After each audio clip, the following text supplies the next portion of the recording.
যাদের বাজেট 40 থেকে 55,000 টাকার ভিতরে কোন ল্যাপটপটি পারচেজ করবেন বুঝতে পারতেছেন না, তাদের জন্য আজকের এই ভিডিওটি। 840G7, অনেক তো G6 ইউজ করলেন, আজকে হচ্ছে 840G7 i5 এর 10 generation, 16GB RAM, 512 SSD, price থাকছে মাত্র 44,000 টাকা, ব্র্যান্ড নিউ কন্ডিশনে, একটা স্ক্র্যাচও নাই, নট এ সিঙ্গেল আছে, এবং আরো কোয়ান্টিটি দেখে শুনে পারচেজ করতে পারবেন। চমৎকার কন্ডিশন। ওকে, অরিজিনাল চার্জার থাকবে তো ভাই? অবশ্যই অরিজিনাল চার্জার। অরিজিনাল চার্জার না হলে ল্যাপটপ প্রাইস এত হবে না। যারা ওপেন বক্স পারচেজ করতে চাচ্ছেন, Ryzen 5 Pro 5650U, 8GB RAM, 3200 MHz RAM, 512 MB dedicated graphics, 512 NVMe SSD, price থাকতেছে মাত্র 54,000 টাকা, একদম জাস্ট ওপেন বক্স, আপনি ফার্স্ট ইউজার হবেন, যে নিবেশে ফার্স্ট ইউজার। জি। আচ্ছা, এরপর দেখাবো যে ভাই আমি 840G7 i5 এর 11 দেখালেন, এখন আর দেখাবো i7 এর 11 জেনারেশন। i7 এর 11 এই একদম ব্র্যান্ড নিউ কন্ডিশনে ভাই, এখনো কলমের দাগটাও উঠানো হয় নাই, দুবাই থেকে আসা হচ্ছে।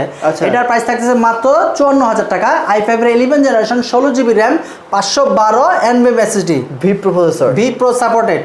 ওকে, সো এটাতে ভাই অরিজিনাল চার্জার থাকবে? অবশ্যই, প্রত্যেকটা ল্যাপটপের সাথে অরিজিনাল চার্জার সহ পাচ্ছেন। আজ গ্যারান্টি ওয়ারেন্টি 15 দিনের replacement guarantee, life time service warranty, 15 দিনের মোট কথা ফ্রি ইউজ করবেন, কোনো সমস্যা হলে ল্যাপটপ রেখে একটা ল্যাপটপ পারচেজ করতে পারছেন। চমৎকার।